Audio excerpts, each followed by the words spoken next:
Bienvenue Stéphane Le Foll, bonjour. Vous qui avez été réélu dimanche dans la Sarthe, votre Sarthe natale. Merci d'être là. Merci. Le président de la République et son Premier ministre sont en train de remanier, comme prévu, le gouvernement.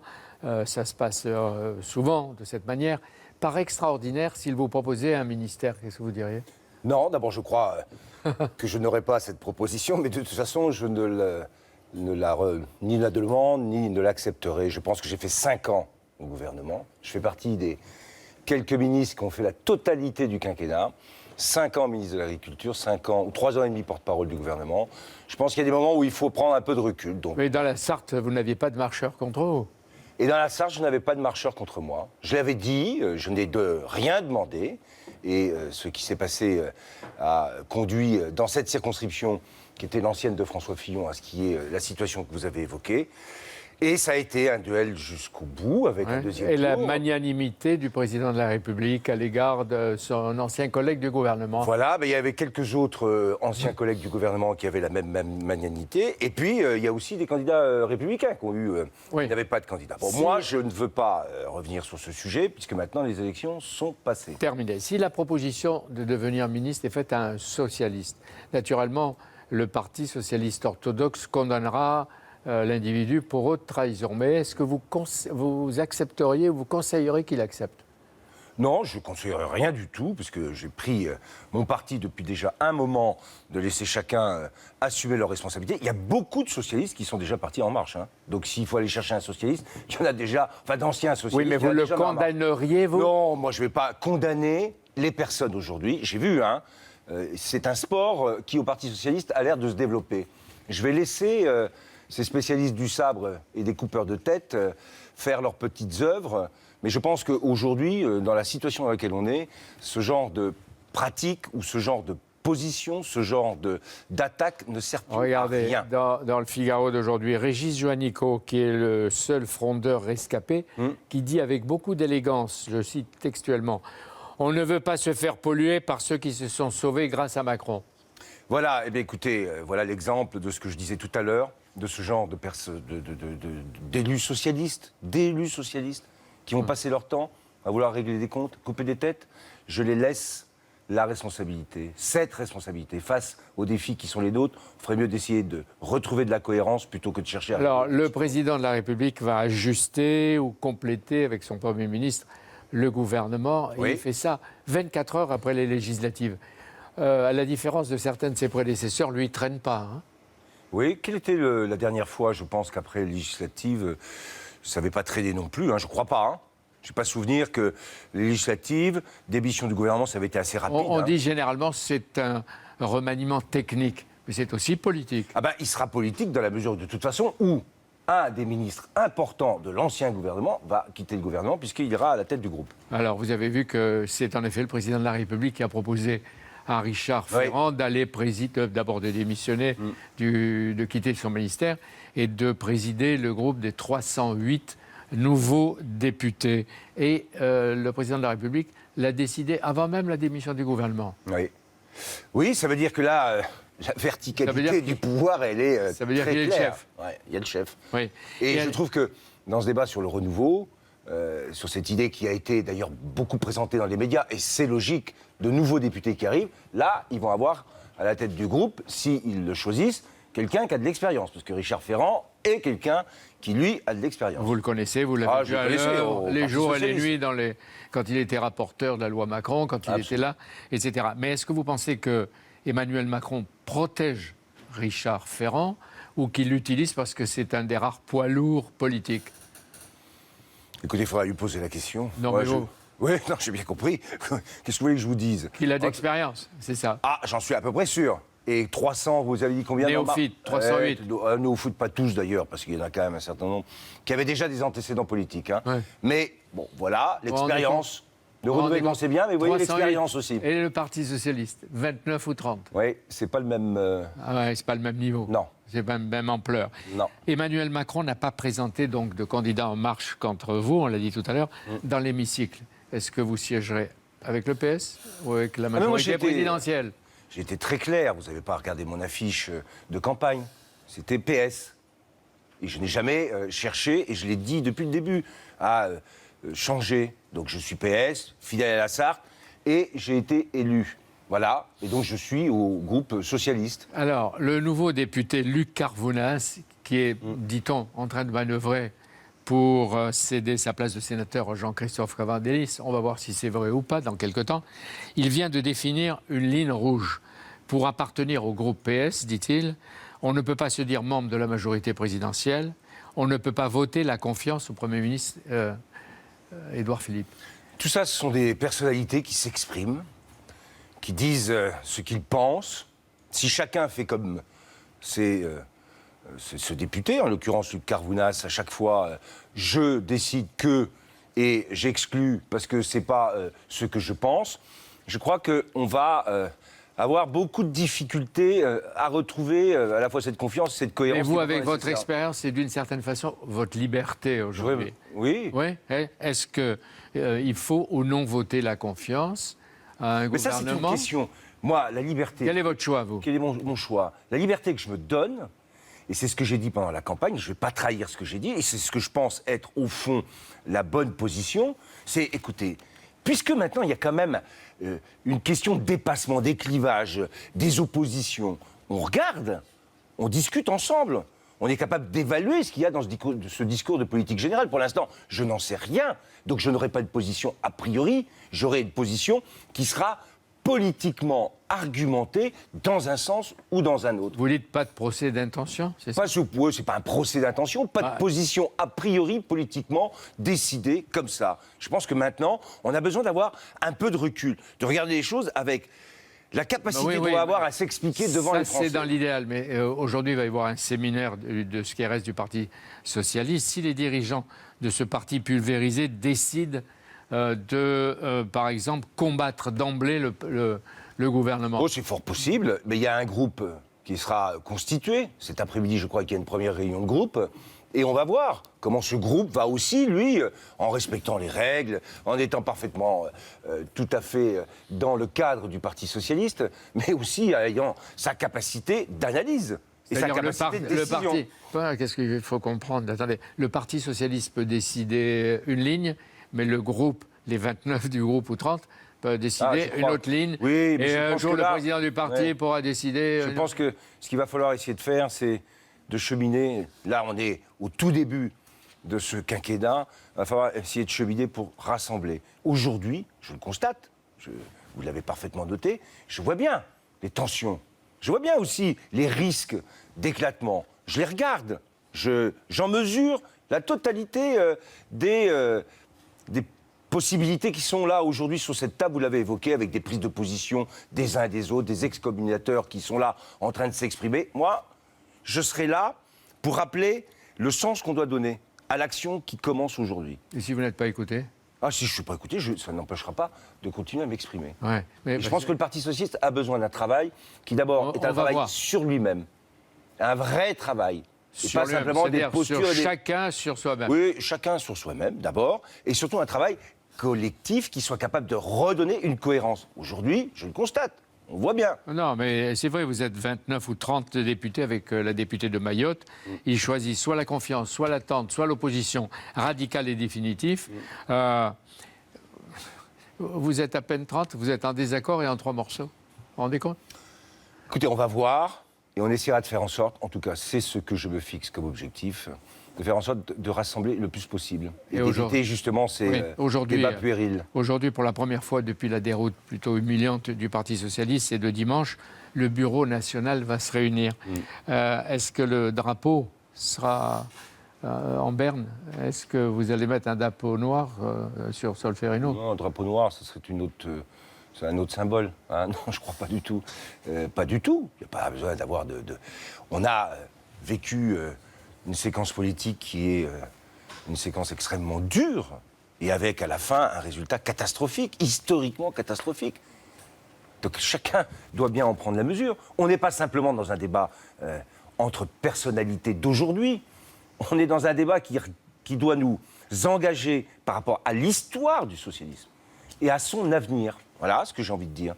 Donc à chacun de prendre un peu... C'est-à-dire, vous avez l'intention de vous manifester régulièrement, Oui, j'écris, de vous faire entendre. Je vais me faire entendre et je vais donner la ligne que je pense être la plus juste. Chacun en fera ce qu'il voudra. Mais je m'exprimerai jeudi, normalement, sur un texte. Je dirai 2-3 choses pour commencer. C'est-à-dire sur les objectifs qu'on doit se fixer. C'est quoi cette social-démocratie auquel on doit s'attacher aujourd'hui? Qu'est-ce qu'elle peut apporter au pays? Voilà, c'est ça les questions qu'il faut qu'on se pose. ce qu'elle apporterait plus Ou tard ce qu'elle au pays. apporterait au pays plus tard. Quels sont les nouveaux défis? J'en vois bien sûr celui de l'écologie, hein, avec les canicules que nous avons aujourd'hui, ce que j'ai vécu comme ministre de l'Agriculture avec le projet d'agroécologie, justement, de stockage de carbone, de lutte contre le réchauffement climatique. C'est essentiel, c'est nouveau dans cette histoire du socialisme, même si les sociodémocrates avaient conçu le développement durable. Mais tout ça, il faut qu'on se le réapproprie. Et qu'est-ce qu'on va pouvoir apporter de plus? Ça, on ne l'entend pas, Antoine. Non, ben écoutez, je suis là ce matin pour commencer à le dire. Deuxièmement, la démocratie aussi. Et le rôle du Parlement. Un vrai sujet. Après les abstentions qu'on a connues, quelle est la place dans notre démocratie, notre République, qu'on va donner à ce Parlement? Moi, je pense qu'il faut renforcer sa place et son rôle. Ouais. Et on a évoqué ce matin Jean-Pierre Elkabbach, et vous l'avez parfaitement dit, hein, la verticalité. Mais un législateur, dans toutes les autres démocraties, c'est quand même une institution qui a aussi une autonomie Mais s'ils sont et un pouvoir. 308 plus Ouais. le modem et que vous êtes 30, c'est pas la faute de celui qui a motivé mais et absolument déclenché pas. le mouvement des 308. Absolument pas. Hein, c'est Lui, donc cet Emmanuel- examen de conscience que vous allez C'est faire. à nous de le faire. Oui. Et c'est à nous de le faire avec des Justement. objectifs. Justement. La démocratie, en particulier la démocratie sociale. Parce Ouais. que, quoi qu'on en dise, cette démocratie sociale, pendant les 5 ans sous Hollande, elle a progressé, elle s'affermit. Elle doit être un enjeu spécifique pour les Et sociétés. si elle continue, par exemple avec la réforme Oui, du Code du travail et faut la continuer. rénovation du modèle social français, vous appuyez? Il faut continuer. Il faut continuer la négociation, il faut continuer à valoriser la démocratie sociale. Alors, tous les grands partis aujourd'hui considèrent que c'est l'heure des règlements de compte qui est venu, Oui. enfin, etc. On voit bien à droite qui cherchent des responsabilités. Et à celle de gauche, vous l'avez dit. François Fillon, etc. Ceux qui l'ont accompagné, ceux qui ne l'ont pas écarté. Et à gauche, les battus. Je lisais par exemple François Lamy, par exemple, et il n'est pas le seul. Il rejette la responsabilité sur François Hollande. Dès qu'il a été battu, il a dit merci Hollande, merci Hollande.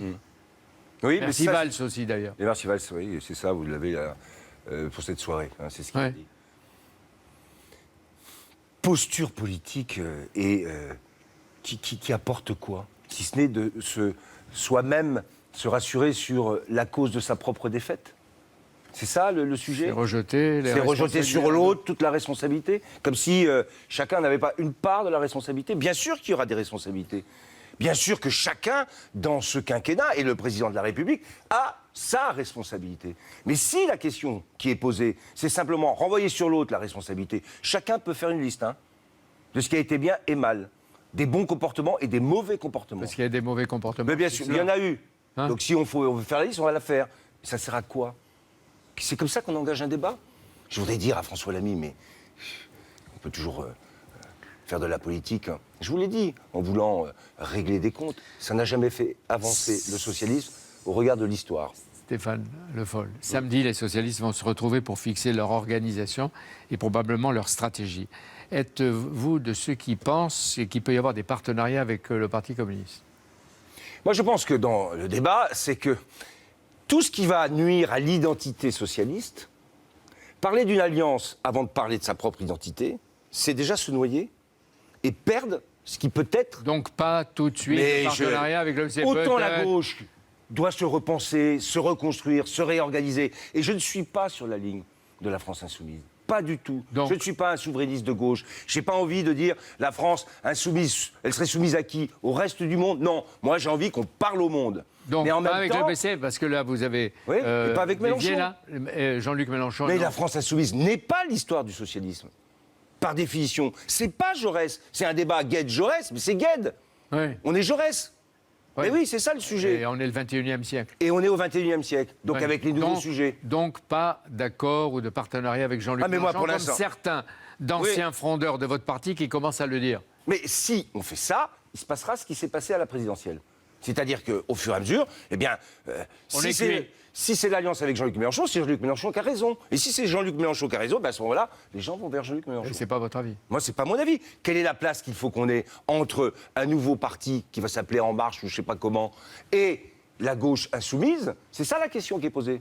C'est pas je vais dans un sens ou je vais dans Mais il l'autre. restera de la place pour vous. Alors, J'espère, il faut la construire en tout cas. Jean-Christophe Cambadélis a démissionné tout de suite de son poste de premier secrétaire. À la suite, a-t-il dit, d'une déroute sans appel incontestable. Et pour la transition, il propose une direction collégiale. Qu'est-ce que c'est une direction collégiale? Mais c'est une direction avec un collège. Hein, c'est ça la Et qu'est-ce que c'est un collège? C'est le collège. Alors là, après, qu'est-ce que c'est? Ça doit être des hommes et des femmes qui constituent ce collège et qui vont avoir à fixer, à mon avis... Là, vous êtes sceptique. Mais je suis... Bon, c'est pas sceptique, c'est que je pense qu'aujourd'hui, dans le débat qui va nous occuper, il va falloir aussi qu'il y ait des voix pour le Parti socialiste. Il va falloir qu'on puisse s'exprimer. Il va falloir qu'on puisse donner aussi une lecture.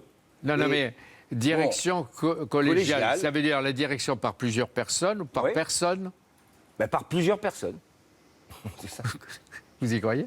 Ben, écoutez, je vais Dans voir. l'état où est le parti, c'est... Je vais voir, moi, je vais pas faire de commentaires sur la direction collégiale. Je souhaite simplement qu'on se fixe un calendrier. Dans ce que vous avez déjà vu. Moi, je souhaite qu'on se fixe un calendrier qui soit ni trop rapide, parce que c'est pas la peine de vouloir régler des problèmes aussi lourds en se disant on règle ça en quelques semaines, sûrement pas, mais qui ne soit pas non plus de reporter trop loin des discussions et des décisions à prendre pour redonner Quelles sont cette identité. les conditions de la reconstruction, de la refondation La de cohérence. votre parti? Il n'y en a plus. Il n'y en a plus. Chacun a sa propre idée sur tout. Bon, il n'y en a plus. Alors après, il faut faire valoir une idée et essayer de la faire partager. Par la direction collégiale. Oui, par le Parti socialiste, parce que sont les militants, par Il n'y a plus de cohérence. cette idée. Mais, on a bien vu, on a fait la liste ce matin déjà. Et donc, vous puis dites... par rapport à ce qui s'est passé pendant le quinquennat, c'est ce manque de cohérence qui empêche d'avoir une lisibilité politique. Par définition. Dans l'Essonne, Manuel Valls n'a pas eu de rival, lui aussi, de En Marche. Le Parti socialiste n'en veut pas. Où il va siéger? Avec la majorité présidentielle? Là, la question est posée à Manuel Valls. Mais à votre avis, vous connaissez à la fois Manuel Valls et la politique, et en même temps les gens du Parti socialiste. Comment on peut rejeter un type qui a été le Premier ministre pendant près de 3 ans et qui a été 5 ans un des responsables politiques? La question qui est posée, elle lui est posée à lui. Quel est son projet à lui? Il a été suffisamment clair pour dire que le Parti socialiste était mort. Bon, donc, qu'est-ce qu'il veut? Ça Sans peut doute pas pas être... retourner au cimetière. Bon, voilà, donc, qu'est-ce qu'il veut exactement? Mais c'est ça les questions qui sont posées. Et est-ce que vous comprenez C'est pas simplement, est-ce qu'on doit ou pas? Non, on a vu à la télévision et sur CNews des scènes de violence inouïes dans l'Essonne entre Manuel Valls et les partisans de la mélenchoniste Farida Amrani. Pourquoi ce type d'affrontement entre des gauches?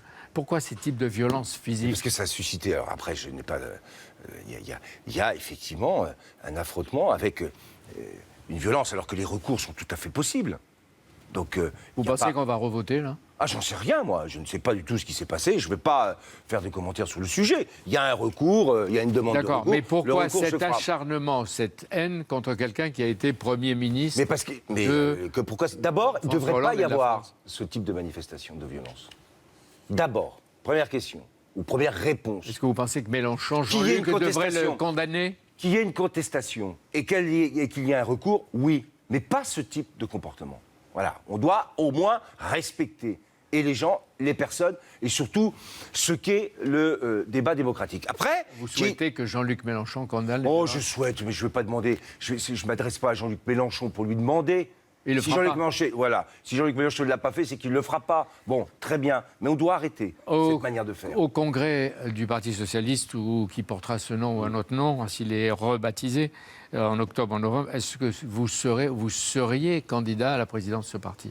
Moi, je serai candidat, et vous l'avez compris, à participer, en tout cas, de l'issue politique qu'on doit trouver. Je ne comprends pas ça. Mais attendez, Jean-Pierre Elkabbach, on est à 3 jours, c'est ça, 2 jours de l'élection législative. Mais vous avez dit la direction collégiale, c'est rien. Mais oui, puis vous êtes déjà en train de me dire, alors vous allez être candidat. Non, vous laissez entendre qu'il faudrait une unité. Je ne serai pas sur cette ligne-là qui va consister à être candidat. Je ne suis pas candidat. Je suis là pour exprimer des choses que je crois vraies. Ce que je veux savoir, Stéphane Parti Le socialiste, Foll son se avenir et son fera-t-il entendre en toutes les circonstances? Oui, je me ferai entendre. Désormais. Je me ferai entendre. Je suis tout à fait libre. Je me ferai entendre en étant respectueux et en étant sincère, comme j'ai toujours été. Dernière remarque. Vous avez vu quelquefois François Hollande? Je l'ai pas revu, j'ai eu au téléphone. Et qu'est-ce qu'il dit? Ouais, qu'est-ce qu'il dit? Il dit des choses. D'abord, il m'a félicité pour mon élection, et puis après. Donc c'est tout récent votre conversation. Mais qu'est-ce qu'il dit? C'était dimanche. Oui. Mais qu'est-ce qu'il dit d'autre? Je ne vais pas vous dire qu'est-ce qu'il dit d'autre. Je ne vais pas dévoiler des discussions, même si elles portent aussi sur des sujets tout simples. Hein, après l'élection, voilà, les félicitations. La politique. Qu'est-ce qui s'est passé sur la fédération? Non. Oui, bien sûr, de la politique. L'avenir du pays. C'est pas simplement. Et il est confiant dans ce qui est en train de se faire pour l'avenir du pays? Mais ça, vous lui poserez la question. Moi, je ne vais pas vous répondre. Je ne vais pas aller raconter des discussions qu'on peut avoir, même si, je le dis, ces discussions ont été très factuelles sur ce qui s'était passé, sur ma campagne, sur mon élection. Merci d'être venu. On a entendu à la fois votre colère et vos projets pour l'avenir immédiat et un peu plus lointain. Merci. Merci.